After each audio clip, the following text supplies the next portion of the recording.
Welcome to the workbench. Today I thought we'd take a look at another radio. This is a Motorola model number 7XM21, made about 1950. This is an AM/FM radio.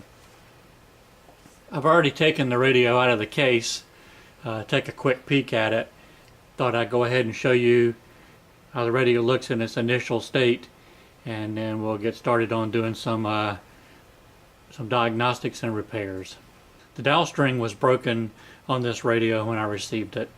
In addition to the normal capacitor replacement and checking tubes and resistors, that sort of repair work, we're going to have to tackle a little bit of dial string repair to get this one back in gear.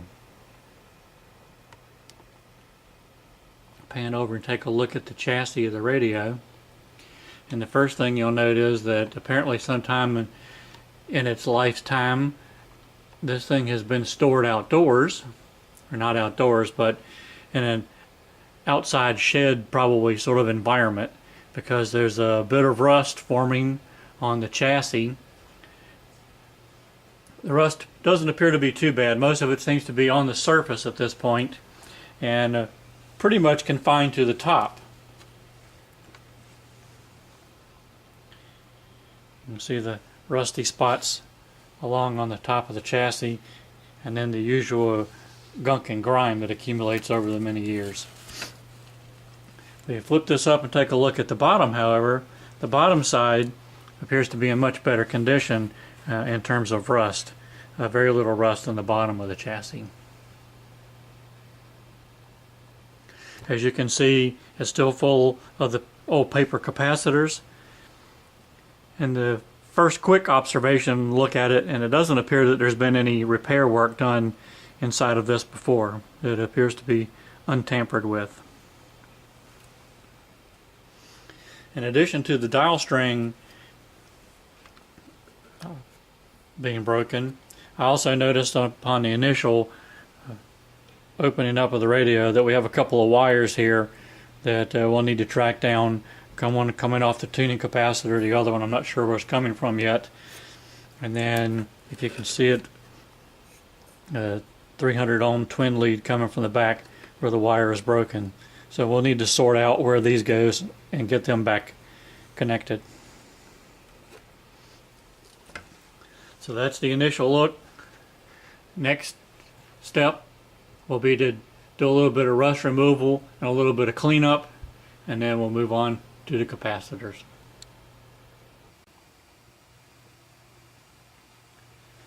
While I have the tubes out of the chassis to do the rust cleanup on the chassis, thought it'd be a good time to go ahead and run the tubes through the tube tester.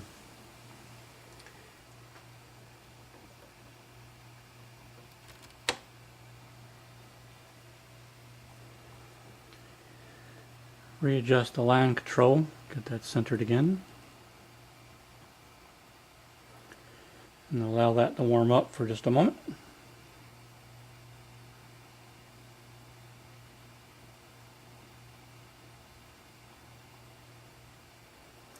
According to my tube chart for the 50C5, I should see a short between 2 and 5, and to do the grid short test I need to push 2 and 5 down together. So let's go through and look for shorts.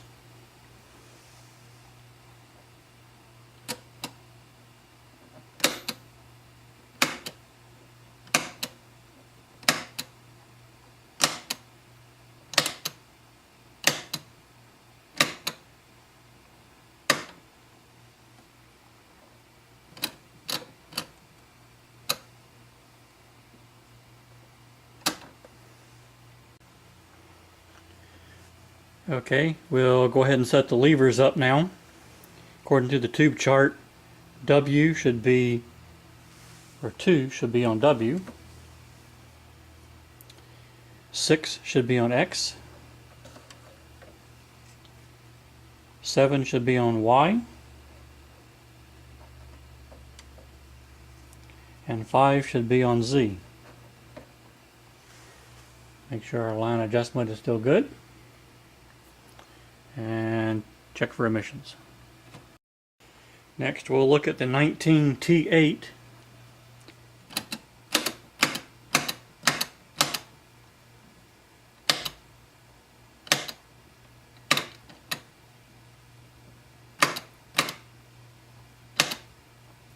And this tube appears to have shorts.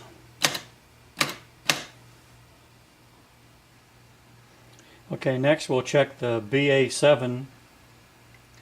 There are two modes to check this according to the tube chart.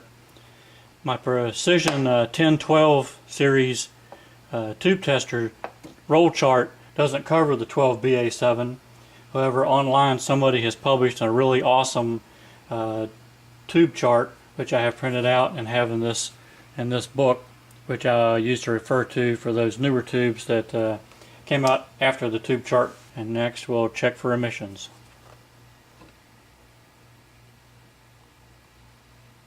And that looks okay. Now we'll switch over and check the 12BA7 in the amplifier mode. So tube chart indicates A should go to 4, B already on 4, C down to 10, D to 21, and E, our filament voltage, stays at 10. And reset the levers.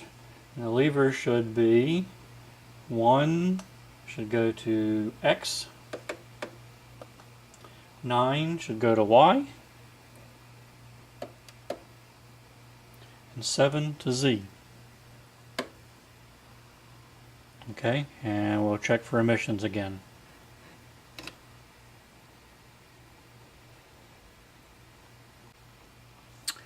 Next we have the tube tester set up for the 12BA6.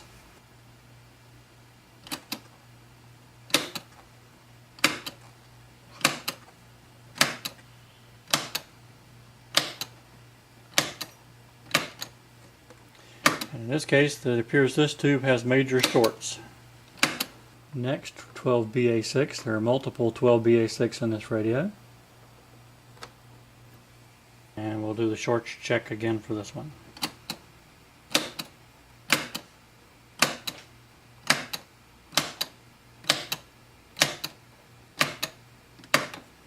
And so we do only see that on this 12BA6 the short light between 3 and 4, which is a filament continuity as we expected, and check for emissions.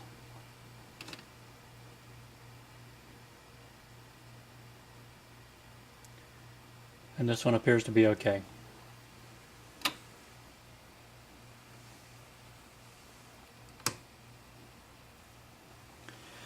And the final 12BA6, I'm not even going to put in the tube tester. You can see this one has a small crack in the glass down here by the pins and white up in the top. And that's a classic sign that air has gotten in and the filament has burned up.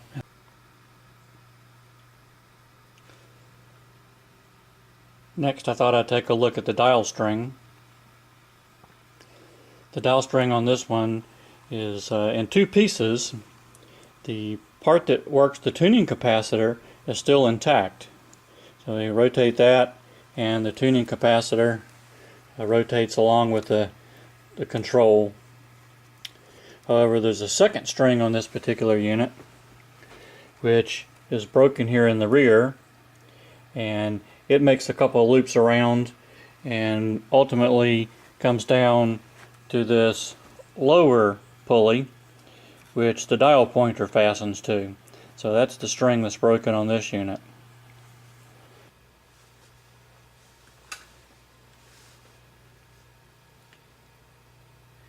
After a bit of work and careful study of the tuning string diagram and the service information, I've been able to get the tuning string restrung.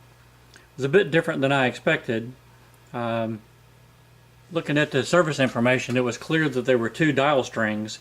And my initial look at it, and I thought that the one dial string tuned the main tuning capacitor, the variable tuning capacitor, through this pulley arrangement. And then the second dial string, I thought, took care of the pointer over here. As it turns out, after a little more careful study and investigation while doing all this work, there are indeed two dial strings. However, the first dial string does loop around the tuning shaft and through the main pulley, which takes care of the variable capacitor, and then on the back side of the shaft of this pulley comes down to do the dial pointer. And so that allows then the dial pointer to move with the variable tuning capacitor. However, if I can get this wound up a little bit, see if I can show you a little better here. Since this is an AM/FM radio, we have this assembly, which is part of the FM tuner. And if you can see fairly right down through here, there's another pulley which is fastened to the main tuning capacitor. That's fastened to the main tuning capacitor shaft, this other pulley, and it has a dial string on it that loops around and is fastened to the top. It's fastened to the top of the chassis. So from this camera angle you can see that that whole assembly through that second cord moves up and down as you tune. And haven't investigated too much on the schematic yet, but it appears that they call that the FM tuning section, so apparently that's what they're doing for the FM tuning. So as we rotate the tuning control,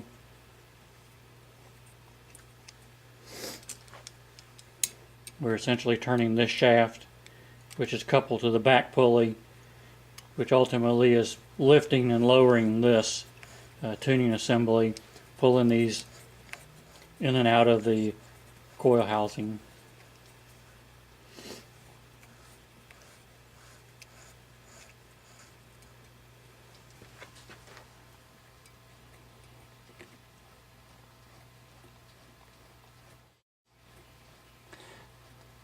That's the first time I think I've run into a tuning assembly that works quite like that. So that was a little bit of a surprise to me.